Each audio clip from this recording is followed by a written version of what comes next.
மேஷராசி நேயர்களே, அஸ்வினி நட்சத்திரத்துல 4 பாதங்களும், பரணி நட்சத்திரத்துல 4 பாதங்களும், கிருத்திகை நட்சத்திரத்துல ஒரு பாதத்தையும் கொண்டுள்ள உங்களுக்கு இன்றைய தினத்துல காலை 9:29 மேல மகர ராசிக்கு உத்திராட நட்சத்திரத்தில் இருக்கக்கூடிய சந்திர பகவான் பிரயாணம் பண்றங்காட்டி இன்றைய தினம் நல்ல நல்ல காரியங்கள்லாம் நடக்கக்கூடிய வாய்ப்புகள் ஏற்படுத்தி கொடுக்கும்.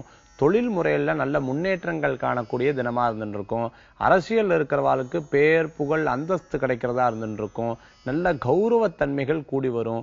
குறிப்பா கிருத்திகை நட்சத்திரத்தில் இருக்கிறவாளுக்கு நல்ல முன்னேற்றங்கள் காணக்கூடியதா இருந்துருக்கும். பரணி நட்சத்திரத்தில் இருக்கிறவாளுக்கு சிறு விரயங்களும் விரயத்தின் மூலமாக லாபங்களும் கூடி வரக்கூடிய வாய்ப்புகள். அஸ்வினி நட்சத்திரத்தில் இருக்கிறவாளுக்கு நினைச்ச காரியங்கள்லாம் கைகூடக்கூடிய தன்மைகளை ஏற்படுத்தி கொடுக்கும். இன்றைய பொறுத்தவரை உங்களுக்கு கிரகநிலை சாதகமான தன்மைகளில் ஏற்படுத்தியிருக்கங்காட்டி இன்று உங்களுக்கு அதிர்ஷ்டம் தரக்கூடிய 9, நிறம் பச்சை. வழிபாட்டுக்குண்டான தெய்வம் விநாயகர் வழிபாடு, வினைகளை தீர்க்கும் வழிபாடு.